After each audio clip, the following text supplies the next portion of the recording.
ये यूनिवर्सिटियां मां सरस्वती के मंदिर हैं, इन्हें अराजक तत्वों के सुपुर्द कर दिया हमने। मेरा दिल रोता है जब मैं सुनता हूँ जो कुछ यूनिवर्सिटीज में हो रहा है। यूनिवर्सिटी में बम मार के बच्चे की जान ले ली 3 दिन पहले। पिछले साल भी यही हुआ। कल मैंने वाइस चांसलर से पूछा, मैं क्या मैंने सुना है कि जो उस मीटिंग में जो फैसले लिए गए थे उस पर क्या कार्रवाई हुई, उसकी रिपोर्ट भी नहीं आई। नहीं सर, रिपोर्ट तो तैयार हो गई, ये दस्तखत नहीं हुए।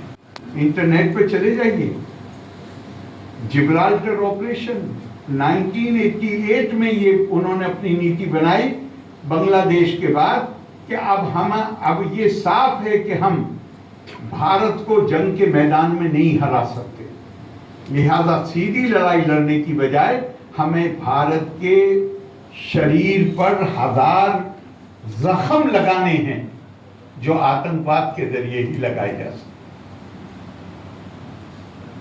हम सामने से नहीं लड़ेंगे, धोखे से अंदर भेजेंगे, चोरी से भेजेंगे, उनको ब्रेन वॉश करेंगे और भारत को 1000 जख्म लगाएंगे और इतना खून निकालेंगे कि भारत कमजोर होकर गिर पड़े। बहुत साल तक ये तकरीर पाकिस्तान के पूर्व राष्ट्रपति ज़ियाउल हक की इंटरनेट पे नहीं थी, अब इंटरनेट पे मौजूद है।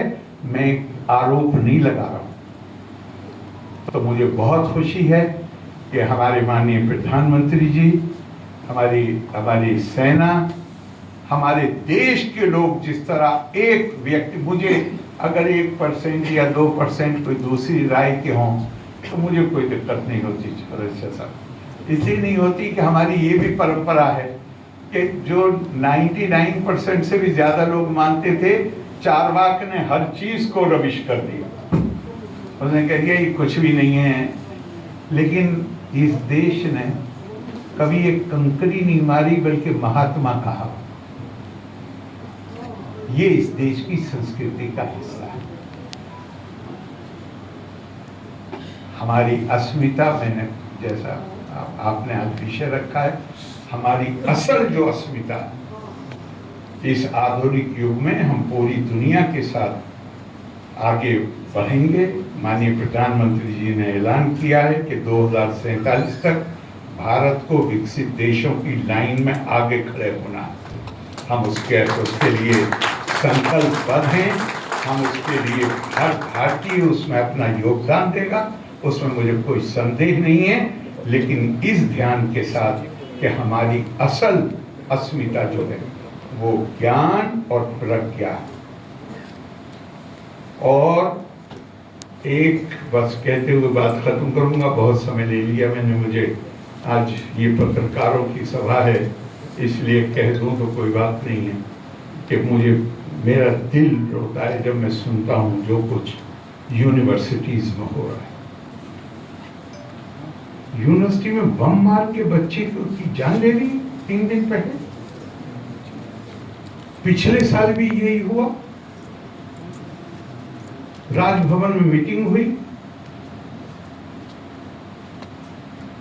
कल मैंने वाइस चांसलर से पूछा, मैं क्या मैंने सुना है कि जो उस मीटिंग में जो फैसले लिए गए थे उस पर क्या कार्रवाई हुई, उसकी रिपोर्ट भी नहीं आई। नहीं सर, रिपोर्ट तो तैयार हो गई, ये दस्तखत नहीं हुए। और दूसरा बच्चा फिर मर गया। क्या है ये यूनिवर्सिटियां मां सरस्वती के मंदिर हैं, इन्हें अराजक तत्वों के सुपुर्द कर दिया हमने।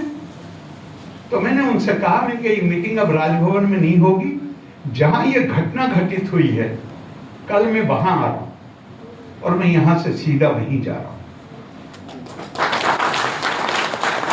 इसमें भी आपका से मैं हाथ जोड़ के निवेदन कर रहा हूं कि हम ज्ञान की संस्कृति है। मैंने सारी देर उसी पर अपना वक्त लगाया।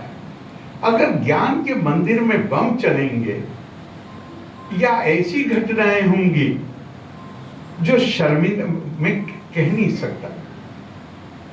केरला में 5 साल में लड़ता रहा गवर्नमेंट से, 5.5 साल, लेकिन वहां पे लड़ाई इस बात पर सीमित थी कि वो चाहते थे कि एकेडमिक मेरिट की बजाय पार्टी एफिलिएशन के मुताबिक अपॉइंटमेंट हो, जो नहीं हुए। 15 की 15 यूनिवर्सिटी में नहीं हुए, वो नाराजगी थी। लेकिन यहाँ जो मैं देख रहा हूँ 4 महीने में, मैं आपसे कहता हूँ मुझे उसके बारे में बताने में भी आपको शर्म आएगी। मैं पब्लिकली उसको बता नहीं सकता।